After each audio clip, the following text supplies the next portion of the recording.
गुरु पूर्णिमा के पावन पर्व पर दिनांक 25 जुलाई 1999 सुबह का सत्संग। जय गुरुदेव।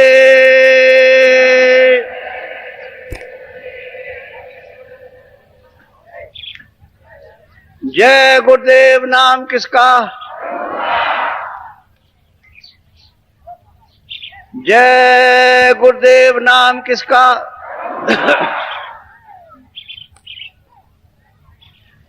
मेरे प्यारे गुरु दातार मंगेता द्वारे खड़ा।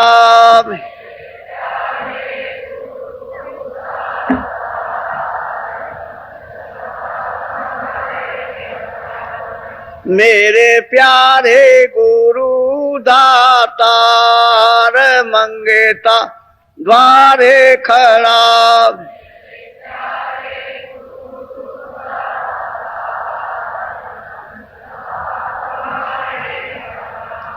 मेरा पुकार पुकार मेरे कर देखो जरा।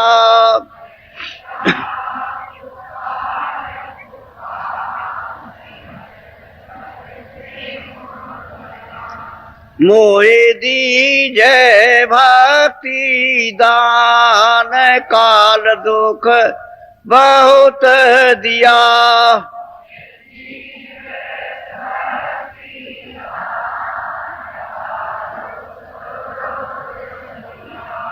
मेरे तरफ उठी ये माँ दरस को तरस रहा।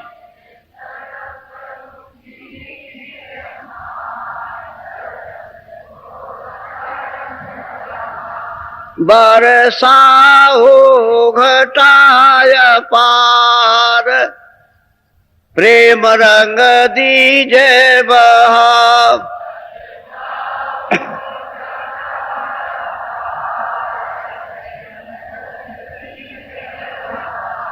सुरत भी जय मीर सदार तन मन हो हरास।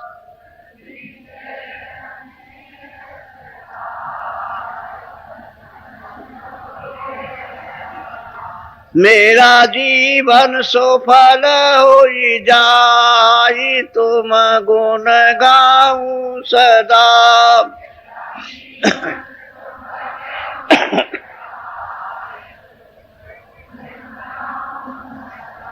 मैं नीच अधम नाकार तुम्हारे द्वारे पड़ा।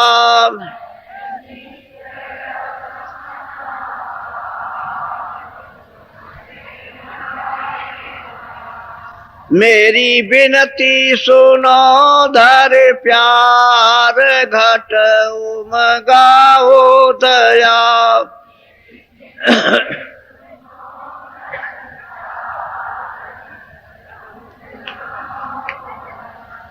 स्वामी जी पिता हमार जल्दी पार किया।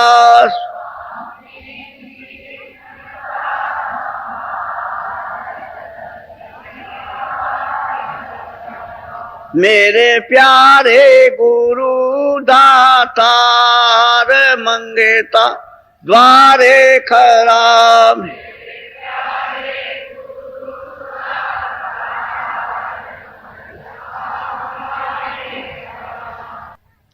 धन्य धन्य गुरुदेव कृपा सिंध पूरन धनी। नित्य करूं तुम सेव अचल भक्ति मोहि देव प्रभु। दीन अधीन अनाथ हाथ गहा तुम आने कर। अब राखो नित साथ दीन दयाल कृपा निधे। जय गुरुदेव। पथ के रास्ते में एक प्रेम चाहिए। प्रेम हो जाएगा तो सब गुण आ जाएंगे, भाव भी आ जाएगा, श्रद्धा भी आएगी, सत विचार भी आ जाएंगे, सत्य भी बोलने लगेगा और सत्य का उसको ज्ञान होने लगेगा। और प्रेम नहीं होगा तो ये मनुष्य मकान रूखा फीका। प्रेम भाव, प्रेम चाहिए, प्रेम भाव एक चाहिए। भेष बना अनेक बना है, कोई भी भेष बनाओ तो प्रेम चाहिए। भेष बनाने का कपड़ा पहन, सफेद काला नीला पीला, दाढ़ी बाल रखा लो न रखो, वो तो प्रेम चाहिए प्रेम। लेकिन प्रेम किससे करना है? तो महापुरुष मिले उससे प्रेम हो गया। अरे भाई घर में गृहस्थी में रहते हो, जब बच्ची बड़ी हो जाती है तो माँ बाप अच्छा कोई वर ढूंढते हैं कि ठीक है कि नहीं है। उसको खोजने के लिए कितनी मेहनत करनी पड़ती है वो तो माँ बाप को मालूम है।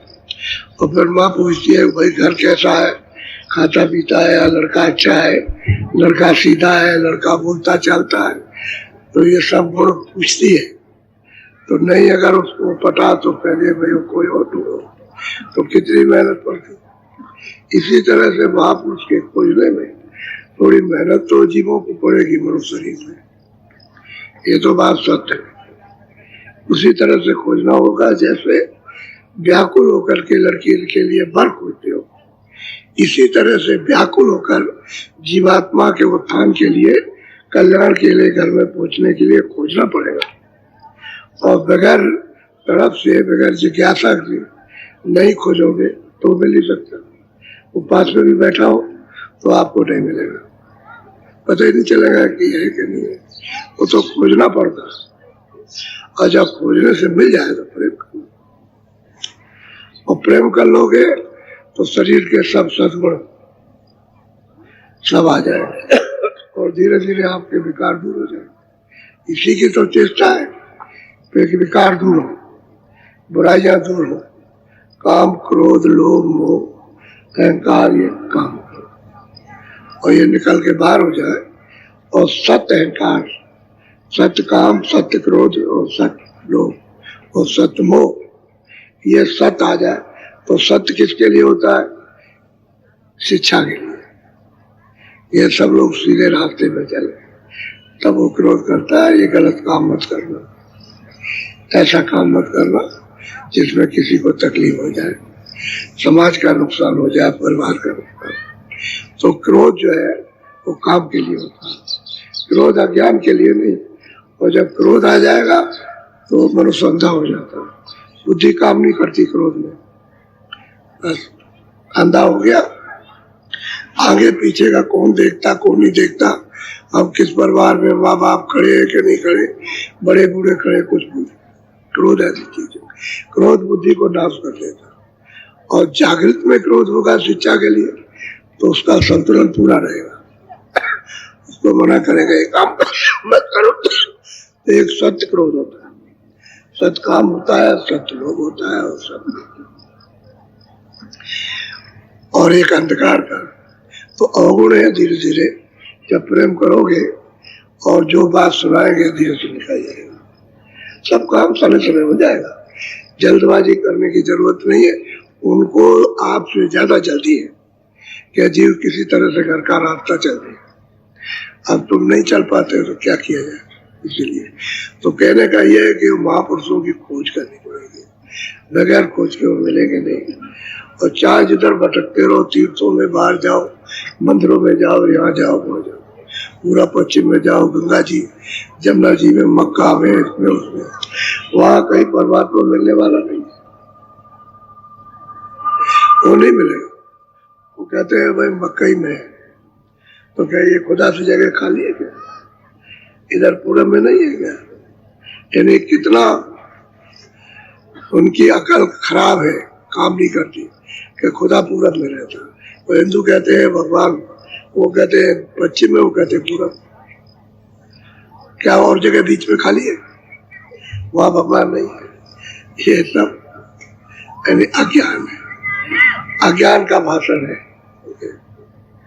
ये कह सकते हो कि भाई कोई अवतारी शक्ति आई, कोई मतलब ये कि पैगंबर आए, उनका एक चिन्ह बना हुआ वो पश्चिम में है, उनका मतलब एक निशान बना हुआ पूरब में है, कोई किसी तरह, वो तो ठीक है, लेकिन तुमको भगवान वही नहीं हो सकता। जड़ चीजों में भगवान तो नहीं रहता, वो तो चेतन, चेतन में बैठा हुआ।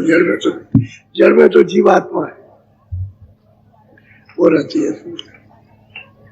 तो जीवात्मा जब जड़ में रहती है तो आप जड़ी चीजों को तो कहते हो भगवान इधर, और ये मनुष्य मंदिर है जिस पानी में है, ये चर्च है, इसमें वो 24 घंटे घंटा बजा रहा है। हिंदुओं के यहाँ भी घंटा बजता है, मुसलमान के यहाँ और ईसाइयों के यहाँ भी घंटा, 24 घंटे बजाता हूँ। जब वो सब निशान तुम्हारे पास है तो तुम उसका और इसका क्या, कि वो मेरा ही उसका उसका है। तो ये अज्ञान है। क्यों? कि आपको कोई बोध करकारा होने लगेगा, वो ममता से भी, आसक्ति से भी, सब उस तरफ जाएगा। खिंचाव हो जाएगा तो दो गुण निकलते जाएंगे। जब मोह लोभ जब निकलेगा, काम क्रोध जब चलेंगे, उधर रास्ता छोड़ेंगे और दूसरी तरफ, तो उधर तो काम क्रोध लोभ मोह है नहीं, इसलिए ये विकार निकल जाएंगे और वो सत्गुण आएंगे। तो मनुष्य जो हृदय में भरे हुए हैं, ये उसका हृदय है पूरा पूरा। और अंदर के देखने से पता चलता है कि इतना बड़ा आकाश है जितना कि संसार का नहीं है, इतना ये बड़ा आकाश है, इसमें सब कूड़ा कचरा भरा हुआ पूरा का पूरा।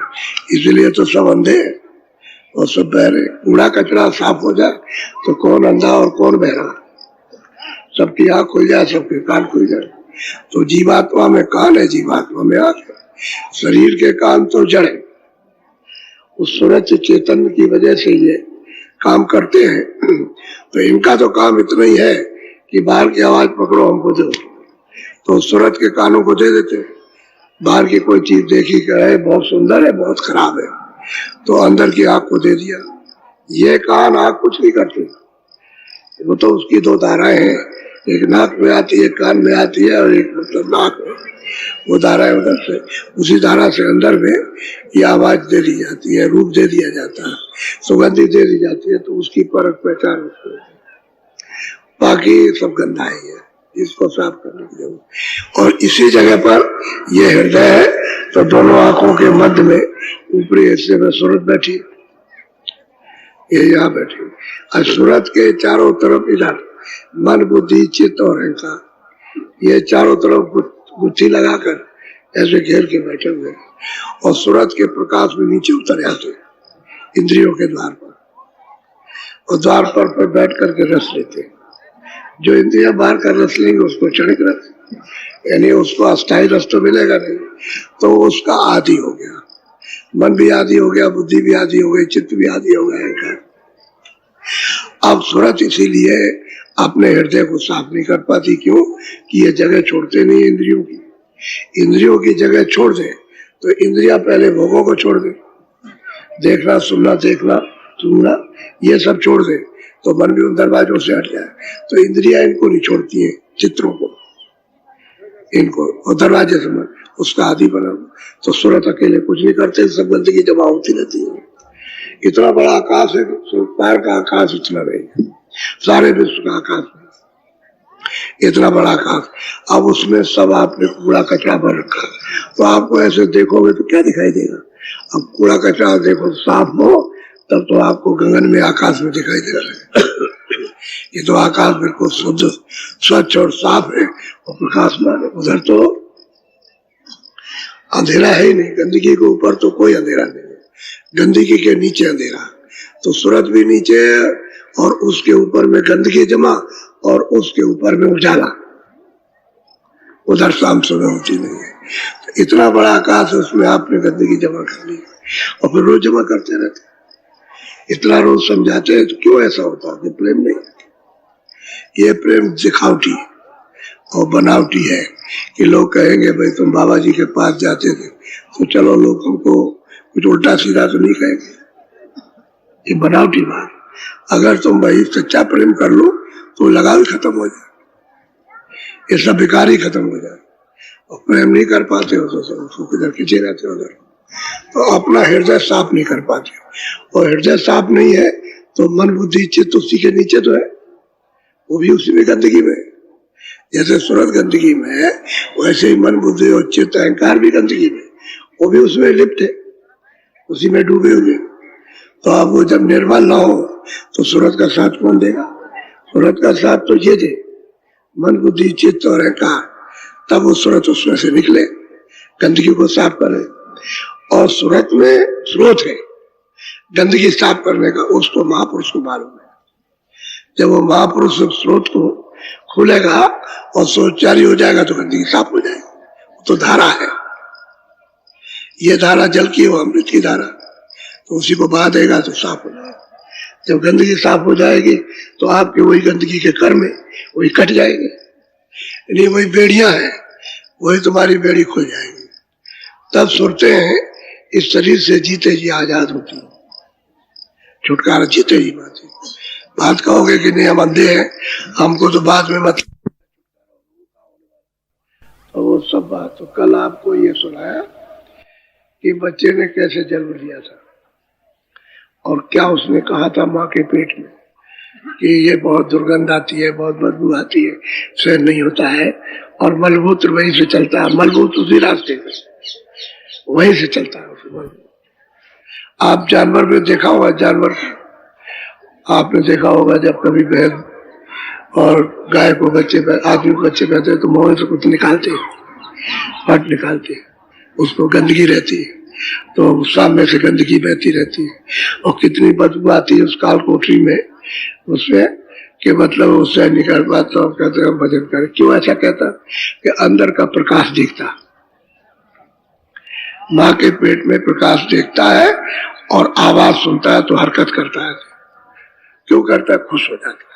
अगर उसको वही गंदगी की तकलीफ रहे और उससे बदहोश रहे तो हरकत नहीं करेगा तो माँ मर जाएगी। तो उस प्रकाश को देखता है, उस गंदगी को जो सतयुग में प्रकाश यानी देखता था जन्म में और मरण में।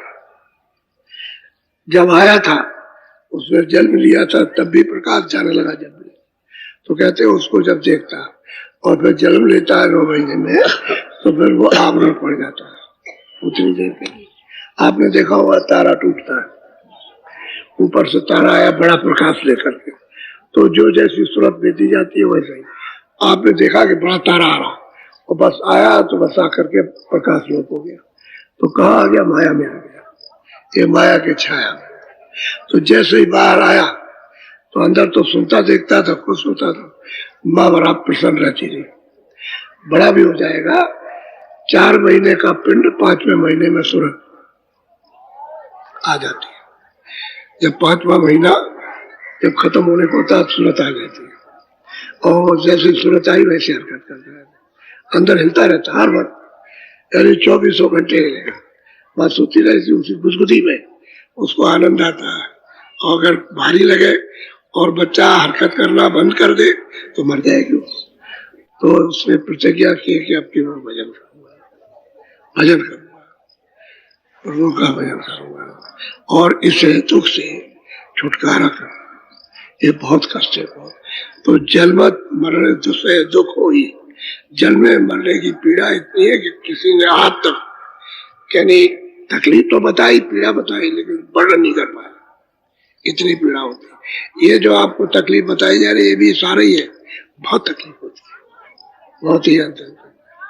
फिर आपको बताया कि जब बच्चा पैदा हो गया तो रोने लगा। पहले तो क्यों रोता है? उसको बड़ी तकलीफ, तो बाहर की हवा लगी तो बस जैसे कि त्रिशूल लग रहा है। अब वो कह तो नहीं सकता कि हमको त्रिशूल लग रहा है, ये चारों तरफ से छेदे जाए, रोम रोम में यानी रोम रोम में तकलीफ होती है, इतनी पीड़ा होती है। तो बस हटता है और रोता और चिल्लाता है। तो धीरे धीरे माँ कोशिश करती है कि भाई इसको चुप कर लें, दूध पिला दें, इसको क्या करें, ऐसे हिलाती डुलाती है उसको, सब काम करती, लेकिन अब ये तकलीफ तो तकलीफ है, तो उसी तकलीफ में बेहोश हो जाता, यानी जागृत नहीं रहता, बेहोश हो जाएगा तकलीफ में, बस ऐसा मालूम होगा बच्चा सो गया। यानी जब उसको बेहोशी आ जाएगी तो सो जाएगा, पर हरकत नहीं करेगा, तो सोता रहे, माँ ये सोचती है बच्चा सो रहा नहीं है, सो नहीं रहा, उसको अत्यंत तकलीफ है, उस पीड़ा में बेहोशी आ गई उसको, और बस मतलब ये, तो उसने प्रतिज्ञा आपने की है कि अब की बाहर निकलूंगा तो भजन करूंगा, और फिर आप बाहर फंस गया करके बाहर में, तो फिर यह है कि माँ अब सिर में दर्द है तो पेट का इलाज कर दी, पेट में सिर में दर्द है तो पैर का इलाज कर दिया, रोता है, चीखता, चिल्लाता है, लेकिन अब ये माँ बाप की कोई अकल काम वैद डॉक्टर की कुछ नहीं करती, रोता चिल्ला कि भाई समझ में नहीं आता है क्या हो गया, वो कह तो सकता है, इशारा भी नहीं कर सकता, या दर्द हम कुछ नहीं कर सकते, आप रोते रहे, आप तो सभी रोए, हम भी रोए उसी तकलीफ में, सब रोते रहे बेदरा में। और जब बड़ा हुआ तो उन्होंने कहा चलो भाई अब जल्दी करे, चलो इसको स्कूल भेजा, तो उसको पकड़ के ले गए। अब वो उधर में जब स्कूल जाने लगा तो वो खेत कूद करने लगा, जाने लगा, घर से निकल जाए, खेले कूदा, तो उसमें भी मारपीट पड़ी। और उसके बाद में अब ये भी अवस्था किसी तरह से इस दुख में बीत गई तो जवानी आ गई। अब जवानी आई तो जवानी मतलब यही हुआ कि मन तरंग इधर उधर देखने लगा, ये वो फिर सोचने लगा कि शादी हो जाए, शादी कर ले, माँ बाप खोज करने लगे तो भाई शादी हो जाए, तो जो शादी आदि की बात हुई तय हो गई तो वो ढूंढना डाल दिया। अब वो ढूंढना उसके ऊपर पड़ गया, उसको डाल दिया गले में, अब वो भाग नहीं सकता, कट कट करता रहेगा। अब कुछ नहीं है, अब थोड़े दिनों में ये सब चलेगा, और बस थोड़े दिनों में स्त्री का आधिपत्य हो गया पति पर, तो माँ बाप से प्रीत कर गई, सीधी सीधा काम, अब उससे प्रीत लगे, फिर साल 2 साल में बच्चा हो गया, उससे प्रेम हो गया। माँ बाप का हक जो सेवा का था, ये सेवा की थी, पढ़ाया था, दूध पिलाया था, मलमूत्र धोया था, वो तो सब खत्म हो गया, तो प्रेम ही खत्म हो गया। अब तो वो कहता है कि मर जाए, और उसका प्रेम स्त्री से हो गया। अब बच्चा पैदा हुआ, बच्चे सो गए। अब ये बात सब, अब यह है कि वो धन चाहिए सुख के लिए, शरीर चलाने के लिए, बच्चों के परवरिश के लिए धन चाहिए। अब धन नहीं मिलता, स्त्री के घर में बैठ के क्या करूं पाना। अब बाहर जाता है तो कहीं नौकरी चाकरी, फिर घर में फिर डांट पड़ी। अब ये क्या करे, बाहर जाए दारा बाहर, यहाँ डांट बाहर मिलता। अब ये सब आपको बताया कल, आपको पूरा प्रकरण पेट से लेकर के और जाने तक का। अब वो बेचारा जब जाने की तैयारी में, तो क्या होगा, वो तो आषाढ़ का महीना था, अब सावन का महीना लगेगा, तो सावन के महीने में क्या होता है उसको भी आप सुन लीजिए, क्योंकि अभी सावन लगने वाला है। पहले अब मतलब यह है कि अभी आ रही है जुलाई, अगस्त आ रही है, तो पहले अगस्त तक कार्यक्रम सावन लग जाएगा। तो सावन के महीने में जीव की क्या हालत होगी, क्या जीव स्वर्ग पा जाएगा, कि उसको मुक्ति मिल जाएगी, कि वो जन्म मर से बच जाएगा। तो महापुरुष हर तरह से, हर विधि से जब जब आते हैं तब समझाने की कोशिश करते हैं कि चेत जाए, जाग जाए, होश में आ जाए, अपने कौल को, अपनी प्रतिज्ञा को पूरा कर ले। और मनुष्य शरीर अनमोल है, ये साधन के लिए मिला है, तो ये भजन करके जीवात्मा को छुड़ा के अपने घर में पहुंचा दे, लेकिन सुनता ही नहीं। तब ऐसे मैं केरल में गया तो काफिला जा रहा था, तो एक आदमी कहीं से फोटो ले आया होगा, कोई दे रहा होगा, तो फोटो ले आया और उसने फौरन बांस काटा और ऊपर में फोटो लगा दी और नीचे बकरा काट रहा, फोटो पर लगी हुई बकरा काट रहा। और हमने भी देखा, और लोग भी आए, उन्होंने भी देखा, पता नहीं कहाँ से फोटो ले आया, बकरा काट रहा। तो कहने का मतलब है कि उसकी श्रद्धा तो क्षणिक है, लेकिन उसको जो कर रहा है उसका बोझ नहीं है, उसका ज्ञान नहीं कि मैं अच्छा अच्छा कर रहा हूँ, बुरा कर रहा हूँ, मेरी क्या दशा होगी इसके ऊपर, वो उसको नहीं पता। फोटो तो महात्मा समझ के उसने ऊपर में लगा ली, इसलिए लगाई है कि हमारी बिक्री ज्यादा, हमको मुनाफा ज्यादा हो जाए, व्यापार के लिए लगा लिया। ये बात और नहीं कुछ। तो कहने का ये है कि लोगों को वही काम करते रहते हैं, उनको क्या नहीं है कि ये काम जो है कितना नीच और कितना खराब, कितना पापी, कितना अत्याचार और करते रहते लोग। तो अब ये है कि सावन के महीने में क्या होगा उसको जरा सुन लीजिए। बोलो। सावन आया मास दूसरा, सास मरी घर आया ससुरा। इच्छा है, जब महापुरुष के पास जाओगे तो इच्छाएं मरेंगी, इच्छाएं मरेंगी। और फिर किस घर में निकलोगे आप कि भाई जिसने आपको ये बंधन डाला, जिसने आप बंधन डाल दिया ये तीनों लोगों का, और मसाला बनाकर मिलाकर और जीवों को इसमें बंद कर दिया और कर्मों का उसमें विधान बनाया और कर्मों का अधिकार हमको दे दिया। अब उसी अधिकार का तो हम पल पा रहे हैं, जो करेंगे वो हम भोगेंगे। तो कहते हैं इच्छा अगर मर जाए, खत्म हो जाए, और जिसने ये बंधन हम पर डाला और उसके घर में पहुंच जाए तो यहाँ से तो छुटकारा हो जाए, यहाँ से तो छूट जाओ। इस मृतलोक से छुटकारा तो वो भी तो आंखों के ऊपर ही जाना।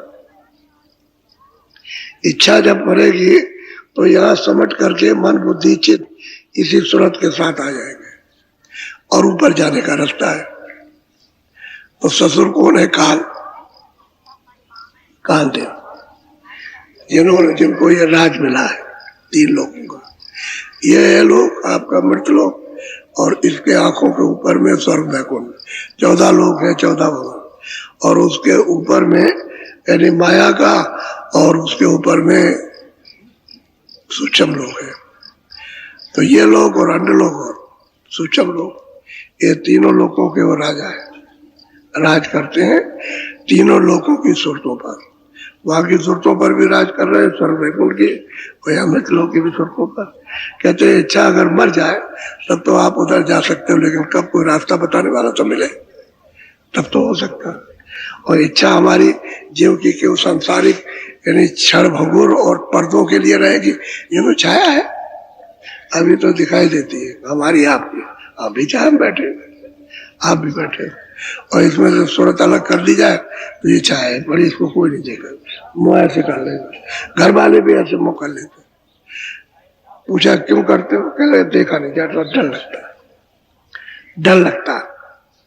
तो कई लोगों से सुना गया, जब उनकी मृत्यु हुई भाई क्या हो गया? कह लगे वो तो मर गया। अच्छा ठीक है। तो दरवाजे पर खड़े हो गए तो स्त्री आती है, जब मुंह खोल दो, तो मुंह खोल दिया, देखा उसने, कह लगे ढक दो, अब नहीं देखा जाता, अब नहीं देखा जाता। फिर अंदर गई, रो रही और रोती रही, चीखती रही, फिर आई, कहा जरा सा मुंह खोल दो देख ले। तो फिर मुंह खोल दिया, देखा, कह लगे अब ले जाओ, अब कुछ नहीं है, ले जाओ।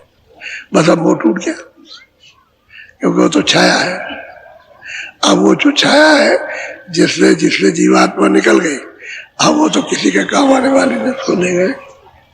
तो वहां जाकर के फूंक दिया, और फूंक करके वहां क्या करते हैं, गांव में, शहरों में भी होता है, तो गांव में क्या करते हैं वो, जब लौट के आते हैं तो नहाने धोने का काम करते हैं। तो बट्टा रहता है, उसमें नीम की पत्ती कूटते हैं, और कूट करके उसको दांत से दबाते हैं जीभ से कि देख अब इधर घर में मत आना, इतना कड़वा हो गया जैसे नीम की पत्ती, अब मेरा तेरा कोई संबंध नहीं। साफ साफ कहते हैं, और साल साल सूप बचा के उसको ले जाएंगे, नाके के बाहर रहे, अंदर गांव में ना आ जा, बाहर रहे, भूत बन के भी उसको बाहर ही निकालते। अरे सूरत तो वही है, मन वही है, बुद्धि वही है, तो उससे प्रेम करना चाहिए अगर भूत बन के भी आ जाए, लेकिन कुछ नहीं, खत्म हो गया। तो ये क्या छाया है, इसी से तो आप इसी में तो घिरे पड़े हो, यही तो वासना है, इसी में लगे हुए हो कि मेरी है, मेरी है, मेरी मेरी है। कुछ नहीं है, ये रगड़पन तो नहीं होता। बोलो। काली घटा श्याम मन हुआ, श्याम कांज में यह मन। अब कहते हैं कि जब महापुरुष मिल गए, रास्ता जब बता, यानी चारों तरफ में नीला और बीच में सफेद है, उसको श्याम कहते हैं। लेकिन शुरू में चारों तरफ से सफेद है, बीच में नीला है, नीला।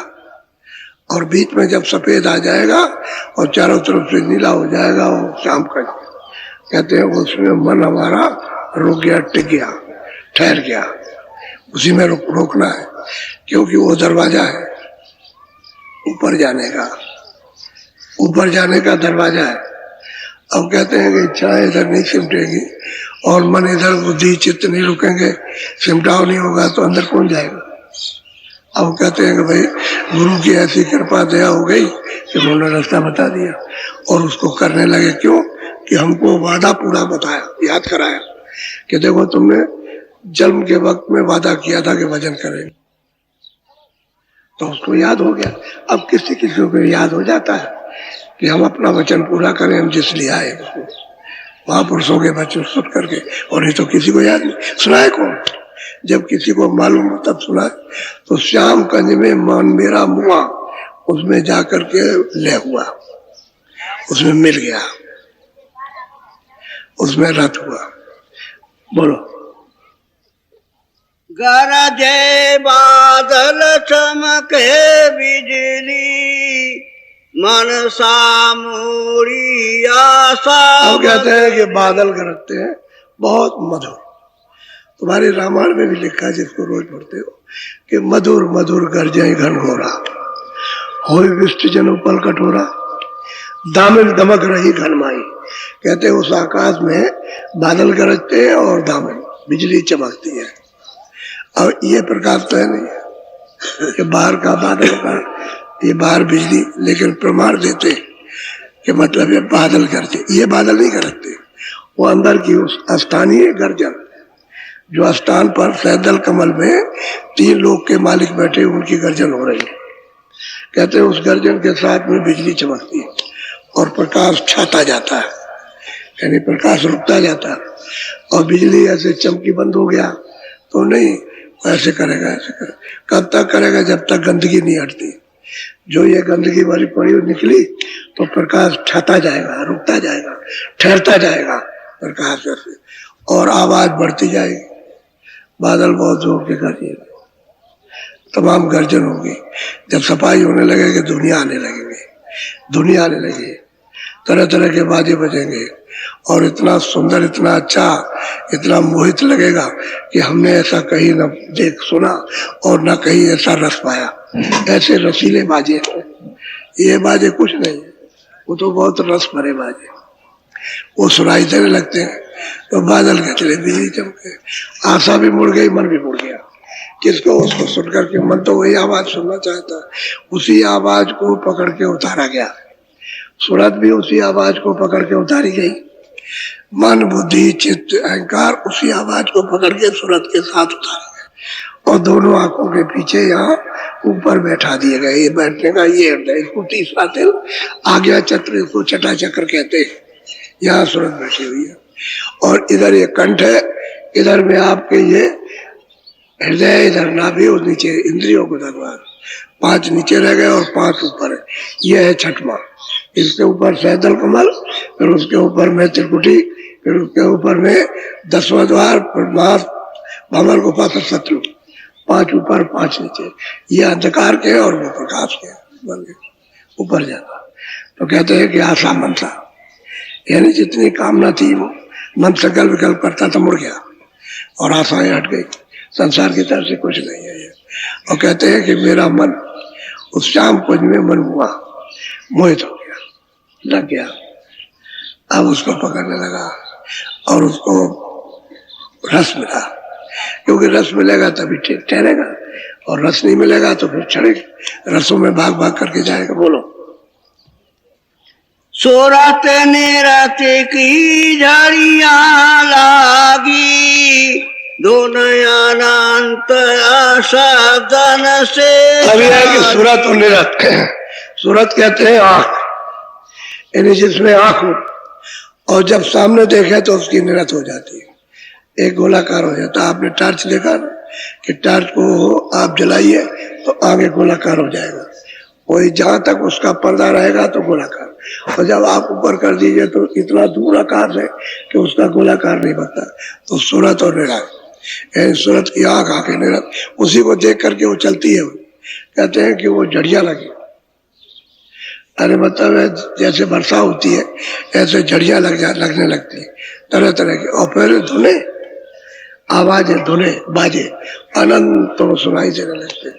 1-2 बाजे, लाख, 2,000, 4 लाख, 10 लाख नहीं, अनंत बाजे। और तरह भांत भांत के बजते और भांत भांत के गाने होते हैं। उधर गाना भी हो रहा है। गाने का मतलब देववाणी हो रही है, उसको देववाणी कहते मतलब। फिर मतलब यह है कि उसको आकाशवाणी और ईश्वरवाणी ब्रह्मवाणी उसके अतिरिक्त है, वो अलग है। तो कहते हैं कि भाई अब दोनों की अब झड़ियां लग गई, अरे धुने अनंतों सुनाई देने लगी और प्रकाश बिल्कुल सामने छा गया। तो प्रकाशी में तो दिखाई देगा, अगर आंख खुलेगी नहीं, अंधेरा रहेगा तो सामने क्या दिखाई देगा। तभी तो सूरत उधर देखती है, ये स्वर्ग कैसा है, वैकुंठ कैसा, कितना सुंदर है, यहाँ कौन लोग रहते हैं, और देवी देवता किस शरीर में रहते, सब बोध होता है। जैसे ये शरीर का बोध है, ये पंच भौतिक शरीर है, ये है, ऐसे उस शरीर का भी जब दृष्टि जब खुलती है तो देखती, क्योंकि ये भी तो उसी में पहुंच जाती है, उसी में निकल के लिंग शरीर में खड़ी होती है। और वो भी लिंग शरीर और ये भी लिंग शरीर, इस सूरत का भी लिंग शरीर और उसका भी लिंग शरीर। जब उसमें खड़ी हो जाएगी, छोड़ देगी एक पिंजरे को, तो वहां का बोध हो जाएगा, वहां का ज्ञान होता है। तो अनंत थोड़े सुनाई देते और ऊपर से वर्षा हो रही, रिमझिम रिमझिम। आपने देखा बादल ज्यादा आते ना, तो वर्षा एक तो बूंद-बांद होती है, वर्षा होती रहती है, यानी मूसलाधार नहीं वर्षा, धीरे धीरे गिरता रहता पानी भरा। ऐसे ही अमृत की वर्षा होती रहती। वर्षा अब मन जो है अब उसमें लग गया, क्योंकि मन तो यही चाहता था कि उसको सुख मिले अपना। सूरत तो चाहती है, लेकिन इसकी वजह से सूरत और मन का दोस्ती हो गई। जब घाट पे बैठ गए तो दुश्मनी हो गई। अब वो नहीं लगता, तो महापुरुष के पास जब गए और उसने जब रास्ता बता दिया, उससे प्रेम किया, बस आशा मन हो गई, क्योंकि रास्ता बता दिया कि भाई चलो ये भजन का रास्ता करो, तो करने लगे। अब वो अंदर में उसको आनंद रहा है। बोलो। वृद्धावस्था चेतन लागी, काल आई जब सिर पर। ये तो प्रेमियों का जो साधन करते हैं उनका ये है कि वो तो जाग जाएंगे, लेकिन संसारी जो भजन नहीं करते, संसार में लगे पड़े हुए हैं, इन्हीं सब चीजों को मानते, इसी में धोखा खा रहे, धोखा दे रहे, बेईमानी करते हैं, बेईमानी करा रहे हैं, झूठ बोलते हैं, हिंसा करते हैं, हिंसा कराते हैं। तो कहते हैं भाई उनकी वृद्धावस्था अब देखो आने लगी, और काल आकर के अब वो चारों तरफ से संकेत देने लगा कि होशियार हो जाओ, मैं आने वाला, मैं अपना हिसाब लूंगा, और जो मेरा कर्जा तुमने ले रखा हो दे देना। अभी कर्म कर जाए और क्या, इसी पर तो इस सृष्टि का सब कुछ है, यही कर्म कर जाए पाप, इसी से सृष्टि को ही पाप पुण्य आप छोड़ दो तो यह टिकने का काम, ये तो घर ही नहीं आपका।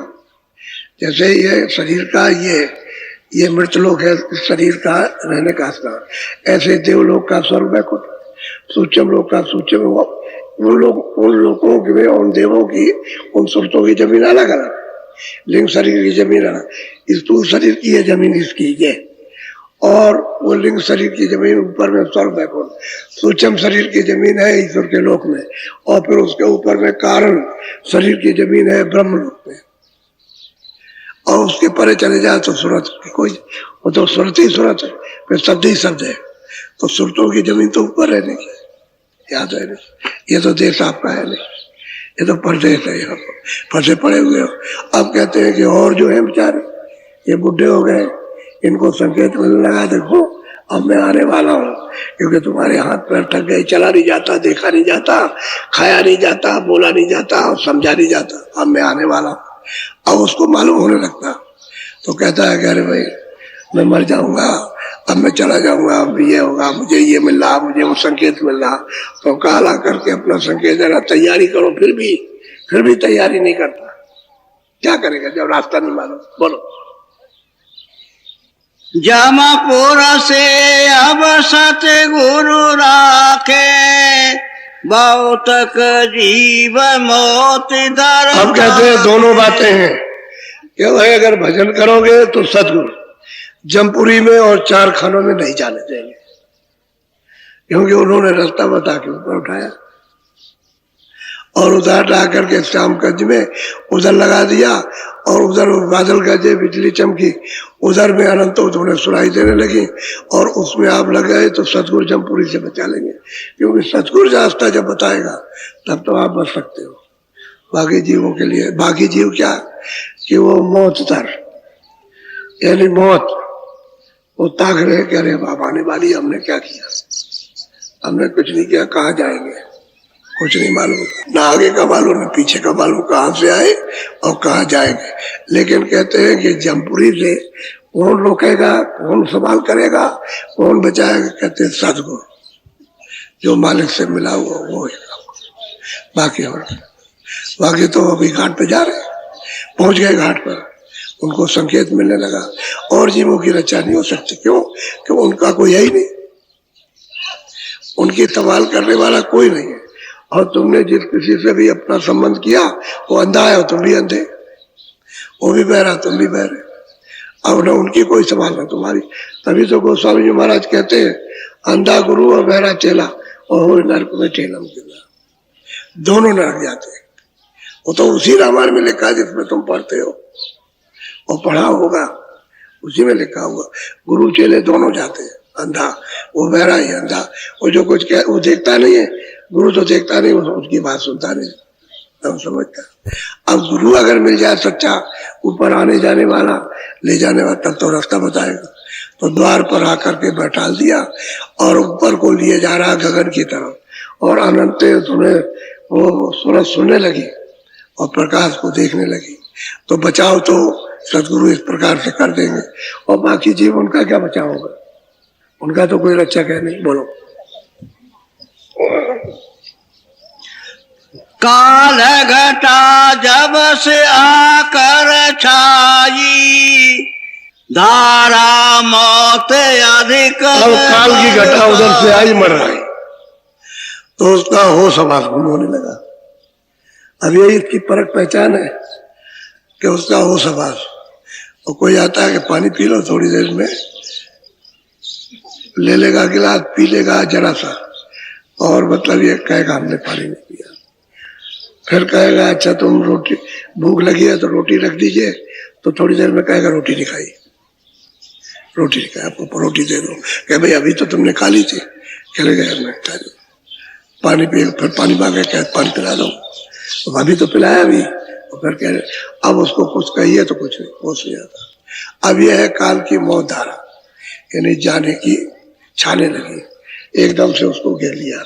अब कोई कुछ कहता है तो कुछ नहीं सुनता। अच्छा किसी तरफ को अगर वो कहता है मेरी तरफ देखो तो कुछ नहीं देखता, भूलने लगा। यानी जैसे बचपन में था कि जब बचपन था तो किधर देखता तो कोई कहे मेरी तरफ देखो, कुछ नहीं, जब मेरी तरफ सुनो कोई बचपन, तो जो बच्चे की अवस्था हुई बुढ़ापे की, वही मौत की अवस्था होने लगी। अभी तो ये शरीर की अवस्था कि वो बिसरने लगा और देख नहीं सकता और सुन नहीं सकता। अब सुन भी बंद किया, सुनना भी, और देखना भी बंद किया, और समझना भी बंद किया, और बोलना भी बंद किया, और चारों तरफ से पहले से ही घेरेगा उसको, और चारों तरफ घटा छाने लगी, मौत की ले जाने की तैयारी हो रही। बोलो जीवने करहे घबराई, काया गढ़ नदी न ढुआ। कहते हैं कि जीवन घबरा रहे, क्या करे, कायागढ़ को उन्होंने आकर के ढा दिया, गिरा दिया, यानी जीवात्मा को निकाल बार के धड़ाक से गिरा। अगर खड़े हो गए तो गिर जाओगे। तो आप क्या कहते हो न जानने के कारण कि हाथ फेल हो गया, हाथ फेल नहीं होता, सूरज को उसमें से निकाल दिया घेर घार करके, और बड़ी मार पड़ती है बहुत, वो अपनी मार किसी को सुना नहीं सकता, इतनी बेदम मार, ऐसी मार कि जल्लाद भी ऐसी मार नहीं करेगा, ऐसा कठोर दंड नहीं देगा, और बड़ी मार जब तो पड़ती चारों तरफ से, एकदम से कोहराम मचता है। तो बस कहते हैं घेर लिया, और घेर करके जबरदस्ती, तो उसकी वासना उधर वहाँ तमाम लगी हुई है वासना, तो वासना ही का जन्म होता है, और बस उसको निकाल बाहर किया और गिर गया, बस मृत्यु हो गई। तो जलमत मरण दुसह दुख होई, जल में मरने की अवस्था कह नहीं सकता, आर बचनी है, कोई बयान नहीं करे, इतनी तकलीफ और पीड़ा होती है। अब उसका अगर और जीवन एक बेचारे अब क्या कर सकते हैं? क्यों कि जब ये मनुष्य शरीर अनमोल आपको मिला था तब तो आपने फिक्र नहीं की। अब ऐसे वक्त में क्या हो सकता? और वो जीवन एक घबरा रहे कि मेरी और ये दशा हो रही है, क्या होगी, कब तक होगी, वो नहीं घबरा रहे। अब ये महापुरुषों ने जब सामने खड़े होकर के दृष्टि से अंदर ऊपर जा करके दृष्टि से देखा कि नरकों में क्या हो रहा है, तब बयान किया। ऐसे बयान नहीं करते, तो देखते ऊपर में नरक कहाँ है। तुमने तो नरक देखे नहीं कि नरकों में क्या हो रहा हमारे माँ बाप के साथ, हमारे इनके साथ, दादों के साथ में, वो तो कुछ नहीं। क्या होगा, हम कहाँ जाएंगे, ये पता नहीं आपको, इसलिए वो देखते हैं तो बताते हैं आप। तो उन्होंने तो काया घर को ढा दिया। अब वो ले चले निकाल करके, तो वहां धर्मराय बैठा हुआ सब हिसाब करता है।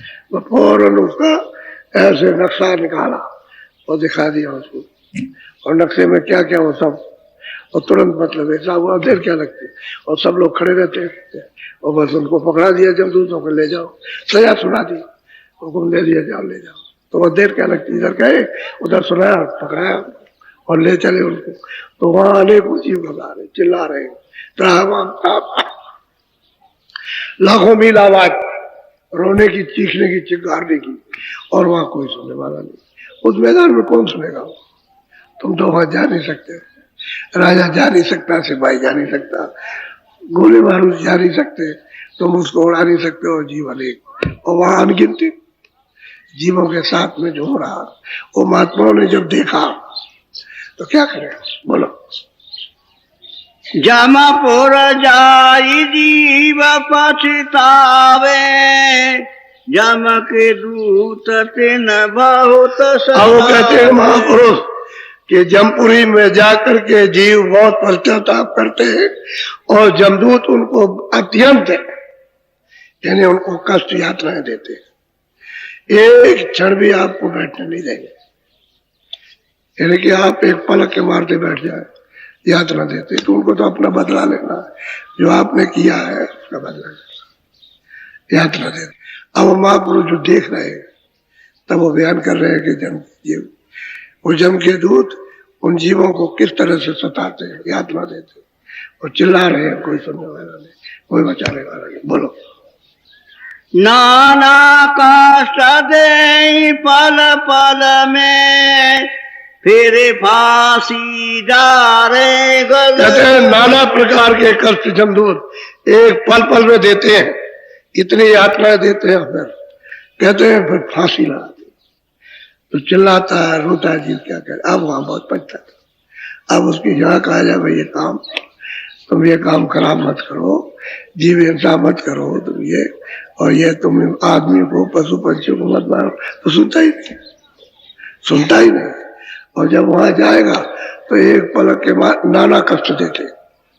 अब नाना कष्ट में तो कोई गिनती नहीं है, किस प्रकार के कष्ट ऐसे देते और कैसे कैसे गले में उसमें फांसी लगाते और कैसे टांगते और फिर किस तरह से यातना देते, बड़ा जुर्म होता है। इसलिए कहते हैं भाई मनुष्य शरीर पाया, इसको बचाओ, इस जीवात्मा को बचाओ।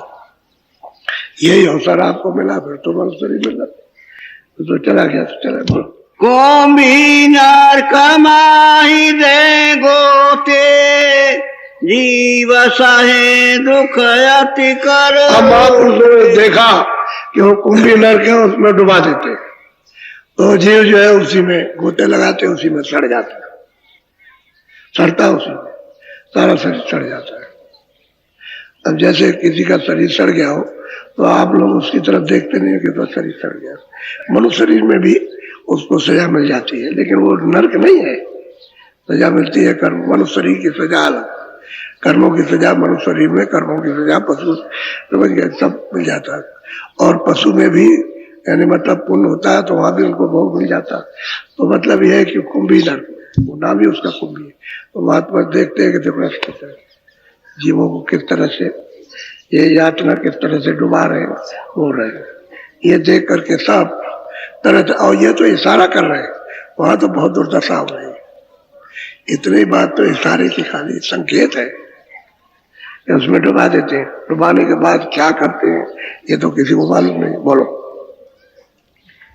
वे निर्दयी दया नहीं लावे, अति तिरास से जीव मुरझावे। महापुरुष कहते हैं बड़े निर्दयी है जमदूत, उनको दया का वहां क्या काम, उनको तो हुक्म हो गया इनको जाके सजा दो तो सजा देते हैं, और वो निर्दयी है और उनको दया तो ना मान, उनकी त्रास से जीव चिघारते उसमें। तो इतने बड़े बड़े नरक है उसमें चिघारते हैं, मतलब ये है कि अरबों खरबों जीव एक साथ आवाज देते हैं, कहाँ तक उनकी आवाज जाती, लेकिन अब कोई चारा नहीं, कोई उपाय यतन नहीं, कौन सुनेगा। जब सुनाने का वक्त हो आपने सुना नहीं, और यह मनुष्य शरीर निकल गया आपने, उसके बाद फिर क्या कर सकते, इसी में सुन लो समझ लो, इसी में जो कुछ करना धरना है, पकड़ना और छोड़ना है, इसी में कर लो, नहीं तो मतलब जा रहा वक्त आपका, इससे बचने वाला कोई है नहीं है।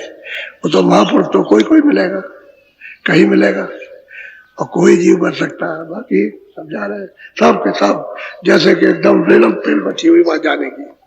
और ये तो इतनी सूरतें वहां कर्मों को भोग रही है उसमें, तो नाना प्रकार के फिर कष्ट देते हैं, उनको कोई दया नहीं। बोलो बोलो।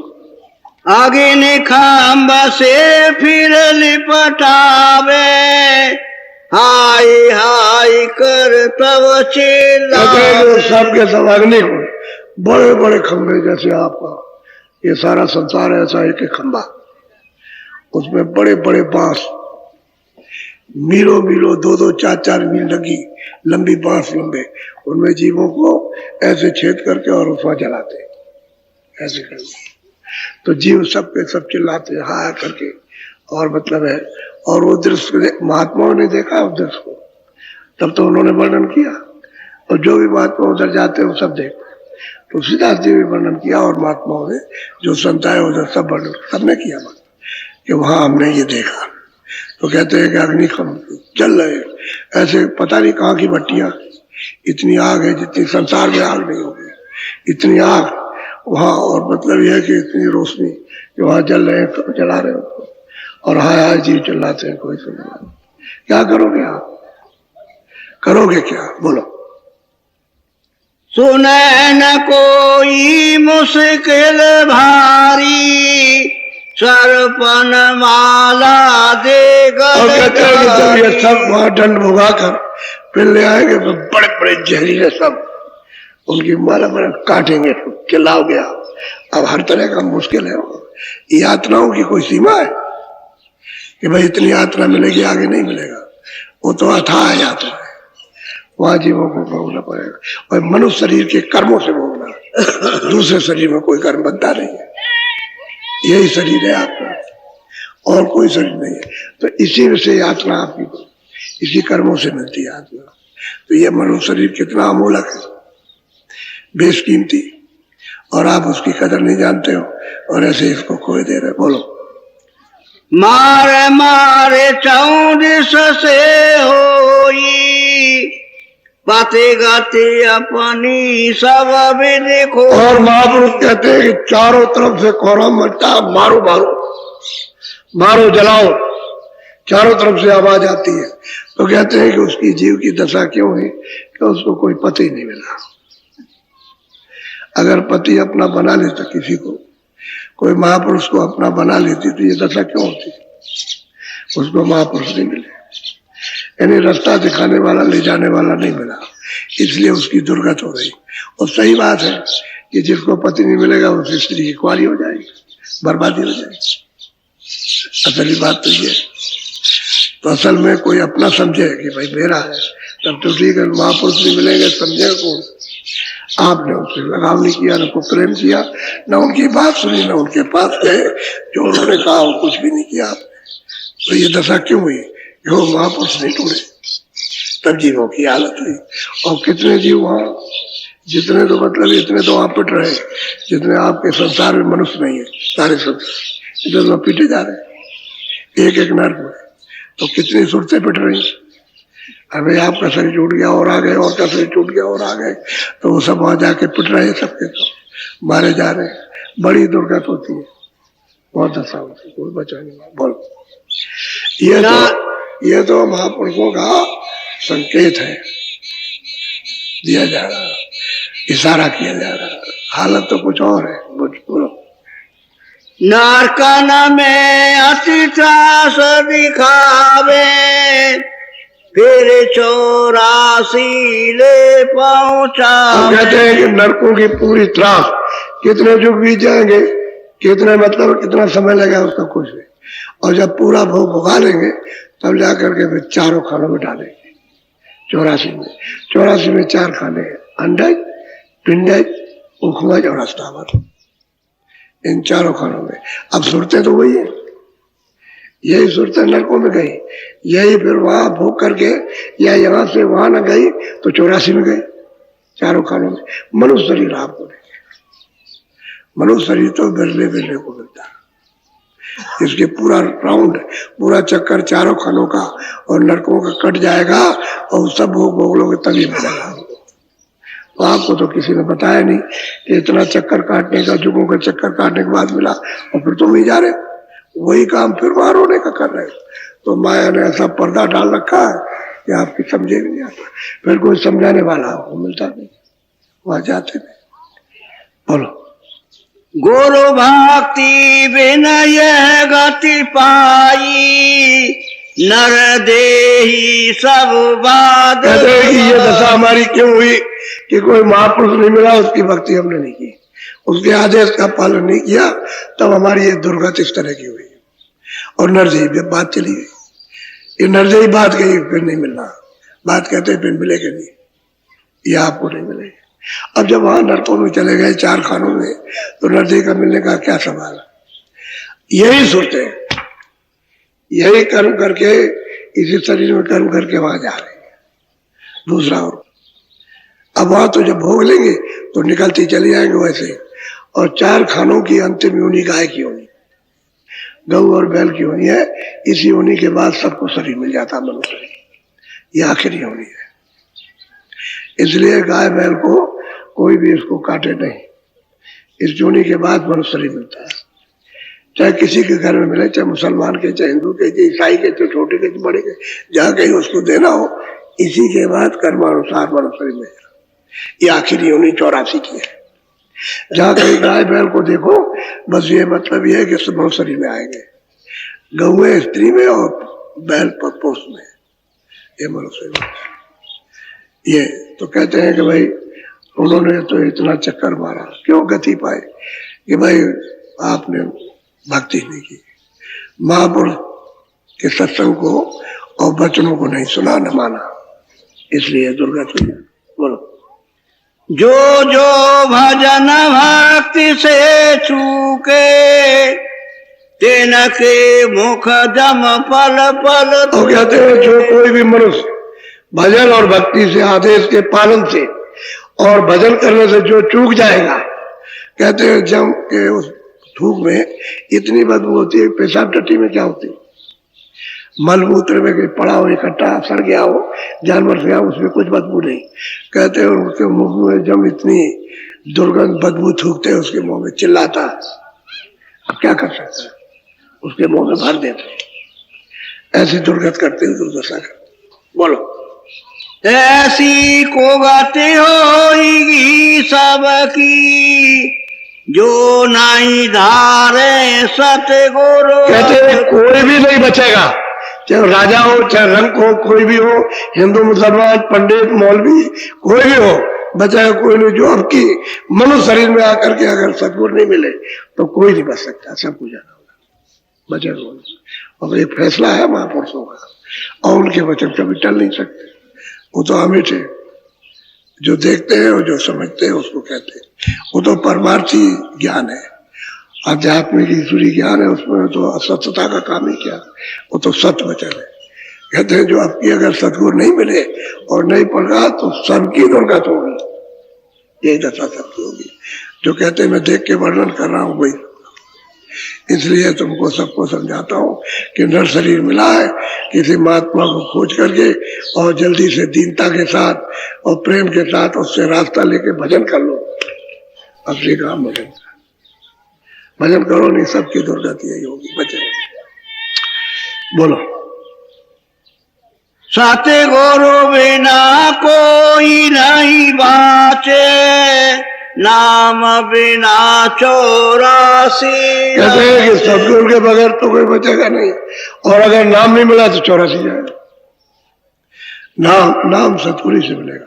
और सतगुरु कहते हैं जो सतलोक में गया, जिसने ईश्वर को भी देखा, जिसने ब्रह्म को भी देखा, जिसने पार ब्रह्म को भी देखा, जिसने महाकाल को, और सतलोक में गया, सतपुरुष का दीदार और दर्शन, उसको कहते हैं सतगुरु। उसी को संत कहते हैं, बाकी को नहीं। और आप किसी को संत कहते रहो, किसी को सतगुरु कहो तो बात अलग है, वो तो जबान की बात है, शब्दों की। कुछ कह लो, लगा असली चीज यही है।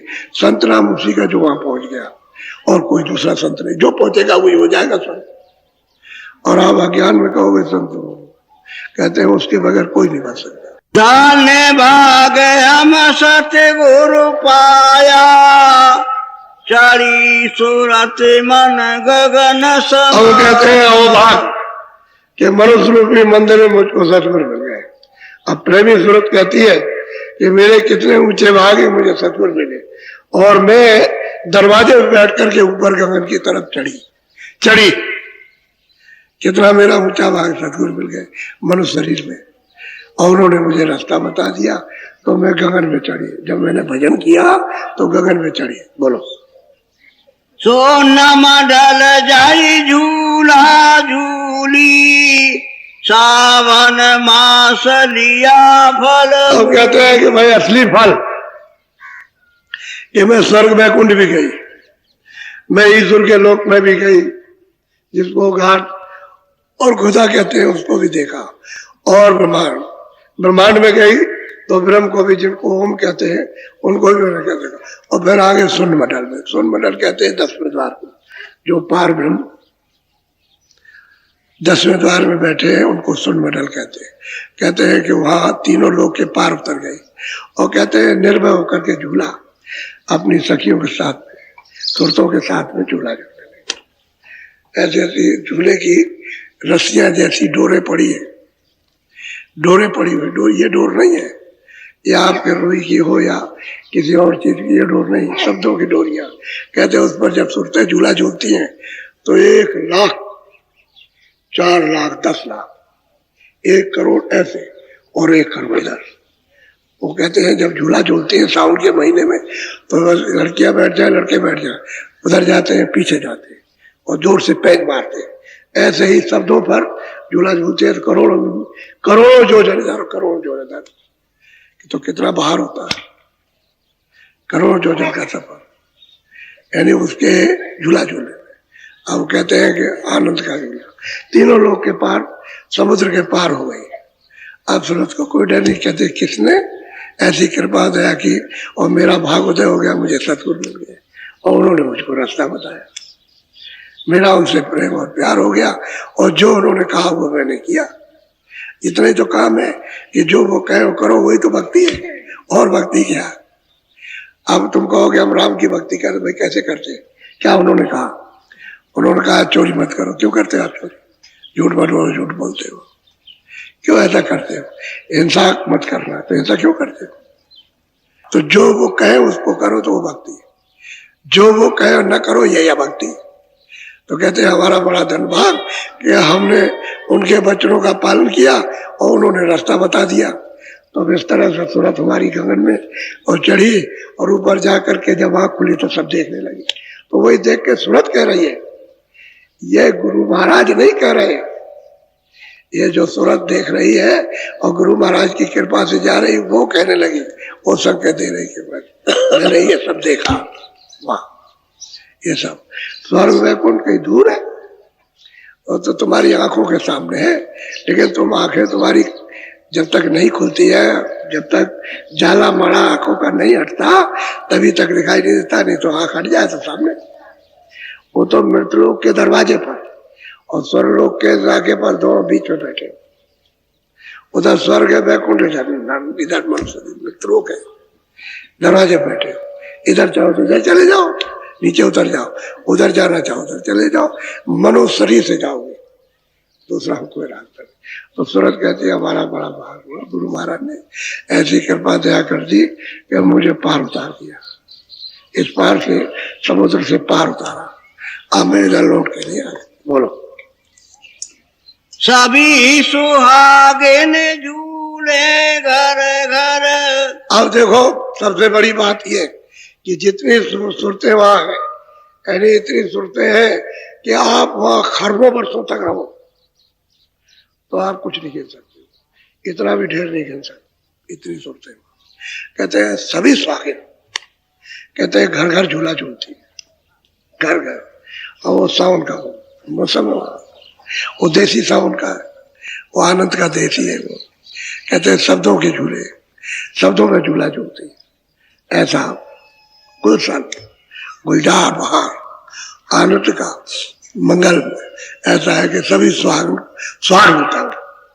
तो वहां मानसरोवर में स्नान करती है, निर्मल हो जाती हैं और प्रयागराज में वहां पर जब स्नान करेंगे तो चढ़ जाएंगे ऊपर, चली जाएंगे आगे। वहां प्रयागराज है, यहाँ प्रयागराज नहीं। यहाँ कहाँ से है? मानसरोवर कोई पहाड़ में? मानसरोवर तो गगन के ऊपर, और तीनों लोगों के पार जाओ तब जाके मानसरोवर मिलेगा। तो रात पार जाने का रास्ता इधर से शरीर से कहीं जाते, मिट्टी से कहीं मानसरोवर मिलेगा? मानसरोवर तो समुद्र, तीन लोगों का, ये मृतलोक और अनलोक और ब्रह्मांड लोग इसके परे है। तो कहते हैं सभी स्वागत झूला झूलती, सबको स्वाग मिल गया। अब वो बिछोड़ नहीं होगा। अब वहां जब स्वाग मिलता है तो फिर कहते हैं भमर आती है, झूला भी झूलती है और मतलब ये फिर उसके साथ भमर पड़ती है, और कहते हैं चक्कर मारते हैं, ऐसे घूमते हो। बोलो। पिया विमुख दरस बहु नारी, जिनके पति परदेश। अब वो इधर का भी प्रमाण देते हैं संसार का कि आपका कोई पति परदेश में चला जाए तो दूसरे पतियों को देख के स्त्रियां तरसती रहती है कि मेरे पति तो परदेश चले गए, कब आएंगे? और ये तो अपने पति के साथ आनंद से रहती है, इनकी पति देखभाल करता रहता है। इसी तरह से वो जो तमाम सूरतें हैं जिनको नहीं मिला, सुहाग नहीं मिला, वो तरसती है कि मेरा क्या होगा, मेरा क्या हो। तो तीनों लोगों की सूरतें सब तरसती हैं, क्योंकि इधर से जब जाती हैं सूरतें तो सब दर्शन के लिए आते हैं और कहते हैं मेरे ऊपर दया कर दो, कृपा कर दो, मुझे भी ऊपर ले चलो। जा नहीं सकती, लेकिन मुझे अगर जाने वाली सूरतें खुश हो जाए तो ले जाती हूँ।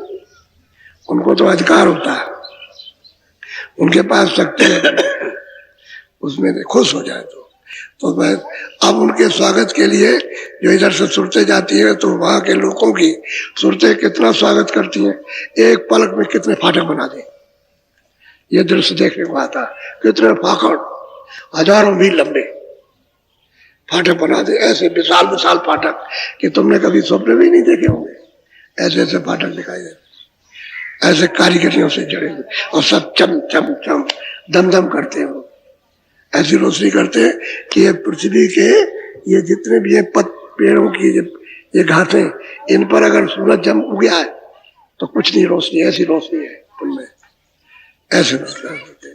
तो सुनते हैं कितना उनका आदर, कितना स्वागत करती है, कितना मतलब इसलिए कि मेरे ऊपर खुश हो जाए, प्रसन्न हो जाए, मुझे भी लेके जाए, या तो नीचे उतार दे या ऊपर ले जाए।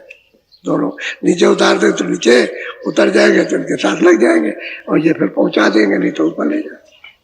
अब उनको मालूम रहता है सब तो जा रहे हैं, क्योंकि वो देखते हैं अपने मंडल तक ये जा रहे, ऊपर निकल गए, उधर नहीं जा सकते, वो नहीं जा सकते सब, और निकल के चले गए। और फिर निकल के जब आते हैं तो उनको मालूम है, बड़ा स्वागत करते सब मंडलों में, हर एक लोगों में, मामूली स्वागत नहीं होता। तो कहते हैं भाई जिनके पति परदेश, उनको तो दुख है। अब यह है कि पति तो मिला नहीं, तो सब सोचते रो रही। और सूरतों के पति वही हो सकते जिनका मालिक से मिलाप है, और वो मिला देंगे। इन तीन लोगों को पार करके वहां स्वाग दे देंगे और पति से मिला देंगे, आप अलग हो जाएंगे। जो यहाँ आते हैं वो तो नहीं कहते कि पति, वो तो बताते हैं कि पति तो इधर है, रास्ता बताते हैं पति से मिलने का, वो सबका पति है, सब सूरतों का, सब जीवात्माओं का। यहाँ की जितनी जीवात्मा है उनका भी वही है। ऊपर के लोग जितने 4 खानों में 84 में सब वही की है, सब उनका वो मालिक है, उसी को पति है। जो मालिक हो वही पति है। उसी को खामिद कहते हैं। बोलो, बाकी सब सुरते हैं, बाकी रूह है, बाकी जीवात्मा। बोलो, तिनको सावन काला नागा रस रस खावे अब क्या करें? सावन का महीना आनंद का के जिनको बाहर, जिनको पति मिल गया हो तो बाहर ले रही, और जिनको सदगुरु नहीं मिले या जिनको यहाँ पति सावन में नहीं है, वो क्या करेंगे बेचारी? वो तो इस तरह से चल रही है कि हमारा भी पति होता है तो हमको भी तीज त्योहार करने का ये मौका मिलता। अब ऐसा है कि अगर गुरु मिल जाए तो वहाँ का तीज त्योहार, वहाँ का आनंद, वहाँ का ज्ञान, वहाँ की शक्ति, वहाँ का बाहर। वहाँ तो कोई कष्ट कलेश है नहीं कि चलो भाई दफ्तर में, खेती में, दुकान में काम करेंगे, बाल बच्चों का ये तो कुछ है नहीं। कोई शरीर है वहाँ, न ये शरीर है, न लिंग शरीर, न सूक्ष्म है, न कारण कोई शरीर, बस सुरती ही का खेल है, सुरतों का ही जलवा है। सब शब्द और सूरत, शब्द और सूरत, शब्द ही मुख्य है, उसी के साथ जुड़ जाओ। ये कहते हैं भाई जिनको पति मिल गया उनको तो आनंद बाहर, और जिनको नहीं मिला वो सावन भी काला अंधकार दिखाई देता है। मैं क्या करूं? अब जैसे बहुत से लोग चले गए, कहीं मर जाए जाकर के, वही मर जाए, लौट के ना आए तो उनके लिए तो कितना तो कितनी तकलीफ। बोलो, बाहर बाहर सारे में जिमे होई घट में उनके अग्नि सब। अरे बाहर कुछ भी मनाओ, कुछ भी करो, देखो सुनो, कुछ भी खाओ पियो, लेकिन यह है कि अंदर में तो आग जल रही है कि हमारे पति नहीं है। ऐसे ही सुर पे सब तड़प रही है, कोई हमारी सुन लो, कोई हमारी सुन लो, कोई हमारी तकलीफ सुन लो, हमारे दुख को सुन लो। कौन सुनने वाला? जब कोई है ही नहीं, कोई आपके संभाल करने वाला, तो क्या सुनेगा? सब रो रहे, चिल्ला, सब रो रहे, धनी भी रो रहा, राजा भी रो रहा, रैयत भी रो रही है, पढ़े लिखे भी रो रहे, अनपढ़ भी रो रहे, सब रो रहे, सब चिल्ला रहे। ये क्या करें? अब उनको कोई रास्ता मिले तब तो कुछ करें।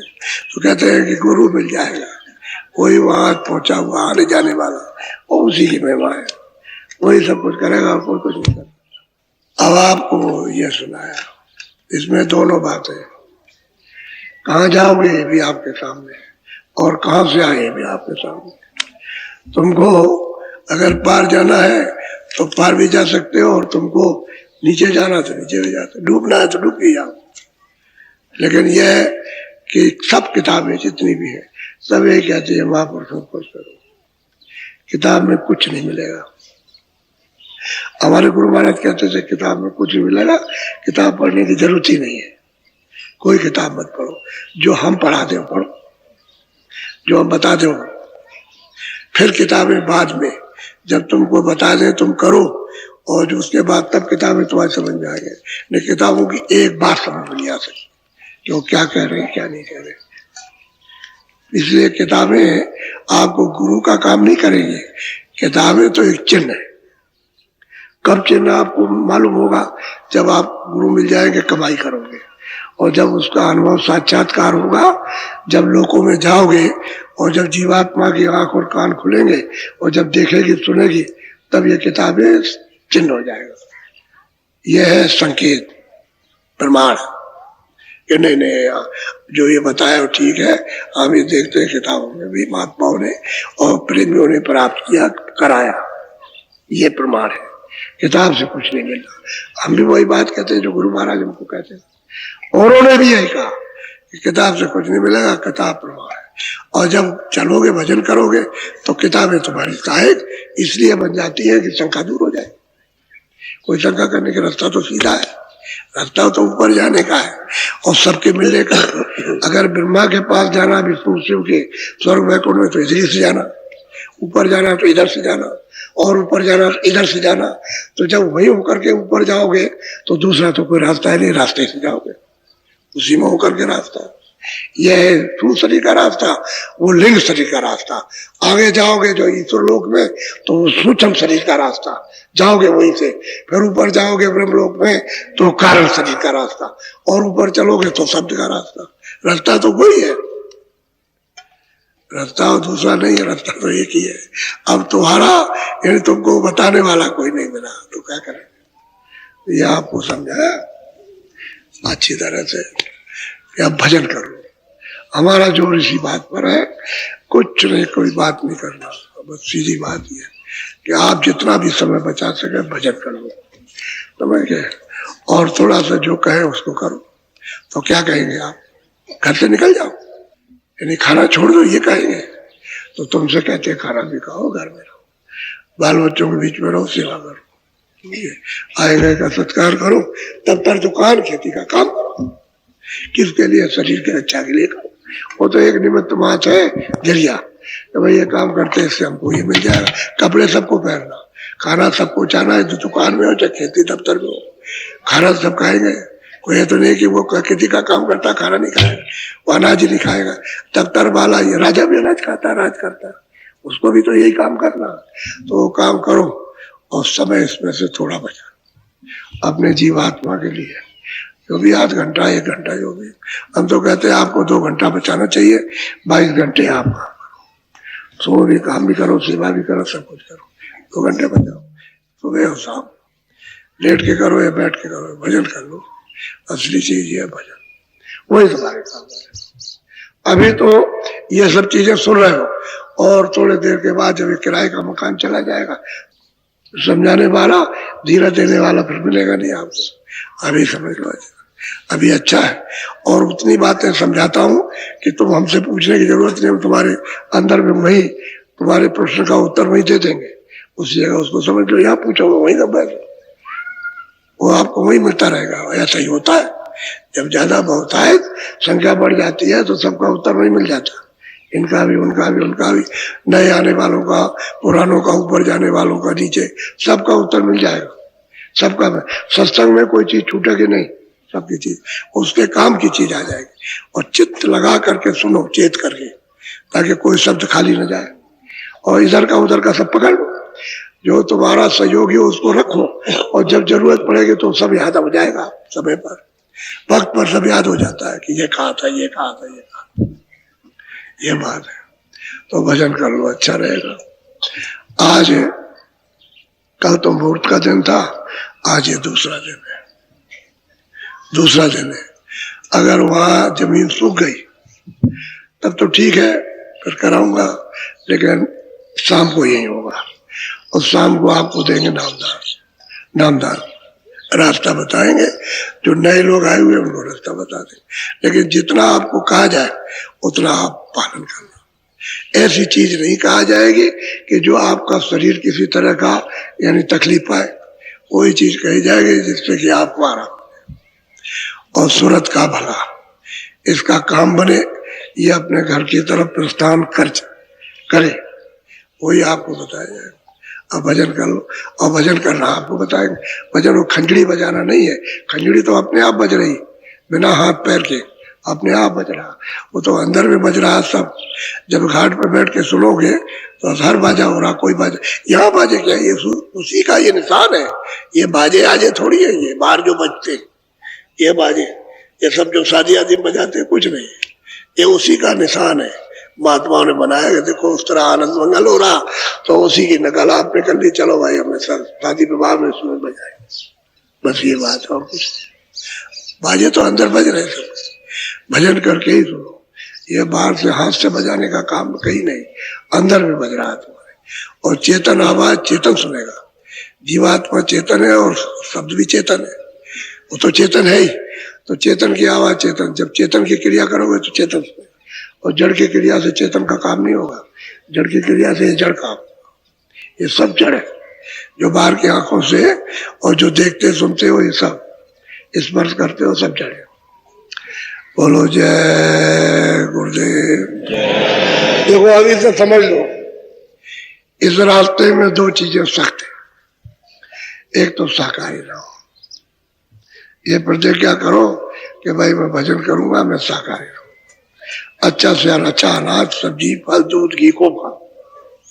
हम आपको मना करने जाए तब कहना अच्छे कपड़े पहनो, अच्छे मकान में, अच्छी झोपड़ी में रहो। हमको कोई इससे कोई दर्द थोड़ी है कि तुम अच्छे मकान में रहते हो तो मुझे जलन हो, कुछ नहीं। अच्छे मकान में रहो, अच्छी झोपड़ी में रहो, अच्छे कपड़े पहनो, अच्छा खाना खाओ, ये सब करो, लेकिन शाकाहारी। हम तो बीड़ी तंबाकू पीते नहीं है, न कभी पी, तो आपको ये कहते हैं बीड़ी तंबाकू पी लो, और खा पी लो, लेकिन कोई नशा ऐसा मत करो बुद्धि भ्रष्ट हो जाए। ये दो चीजों की बचत है। बाकी घर में माँ बाप भी बच्चों को सिखाते, बड़े बूढ़े भी सिखाते थे वो बुरा काम मत करना, मारना नहीं, गाली मत देना, चोरी मत करना। ये तो रोज ही बच्चों को आप तालीम देते हो। ये तो झगड़ा मत करना, चोरी मत कर, झूठ मत बोलना। घर में सिखाते होता कि बच्चा जेब से पैसे नहीं निकाल ले जाए, नहीं बाजार में खर्च कर देगा, आदत खराब हो जाएगी तो हम कभी टांगे के निकाल ले जाए। बहुत सी औरतें ही निकाल लेती, कहती वो तेरा लड़का ले गया होगा या तेरा भाई ले गया, मुझे क्या मालूम, और निकाल के रख लिया। औरतें भी चोरी करती, उनकी भी आदत खराब हो जाती है। उसमें से पूरा न निकाले तो आधा निकालने के निकाल लिया होगा, लेकिन ये काम नहीं किया था। अगर वो चोरी भी कर लेंगी तो जब मुसीबत आएगी तो वही औरतें निकाल के दे देती। तो कमाई तो उसी की है, उनके पास बचत करती रहती है, थोड़ा थोड़ा जमा करती रहती है। तो कभी तीज त्योहार में उसके पास नहीं हुआ तो लगा देती, कभी शादी विवाह हुआ। यानी काम तो आता ही है, लेकिन यह है कि वो ऐसे देगा नहीं। उससे मांगते रहे कि हमको 100 रुपए दे दो तो नहीं देगा, इसलिए वो ऐसा काम करती है कि बाल बच्चों को बीमार हो गया, इसके पास पैसा नहीं है तो उसको लगा देंगे। काम तो घर ही क्या आता, लेकिन अब यह है कि आदत तो खराब हो ही जाती है। तो इसी को मना करना और क्या करना, और बात क्या। हमारी 2 चीजों ये कर, शाकाहारी रहो सुधार, और ऐसा कोई नशा मत करो जिससे बुद्धि खराब हो जाए, बस। बाकी भजन करो, और बाकी तो तुमको घर में लोग समझा रहे, हम भी समझा देंगे। ये काम नहीं करना ठीक नहीं। अगर तुमको ठीक लगे तो करो, और तुम कहते हो काम हमारे लिए खराब तो उसका क्यों करते हो, फिर उसका मत करो। आप जब अपने लिए खराब दुख समझते हो तो उसको भी दुख हो रहा है, उसका मत करो। सही बात नहीं है, उसको एक दूसरे से समझ लो। जैसे अपने को तकलीफ है तो उसको तकलीफ, वही समझ लो। बोलो जय गुरुदेव, जय गुरुदेव। अच्छा, थोड़ा भजन में बैठ जाओ, कपड़ा डालो सिर पर, कपड़ा डालो। सभी प्रेमी भाई बहनों को मेरा सादर जय गुरुदेव। स्वामी जी महाराज कहा करते थे कि हमेशा पूरा सत्संग सुनो, सत्संग का एक भी वचन छूटना नहीं चाहिए। पता नहीं कब कौन सा वचन तीर की तरह हृदय को बेच जाए और आपका सुमिरन बनने लगे। सुमिरन ठीक ढंग से होगा तो ध्यान भी बनेगा, और जब सुमिरन और ध्यान बनेगा तो भजन भी बनने लगेगा। आप सभी लोगों को मेरी शुभकामनाएं। जय गुरुदेव।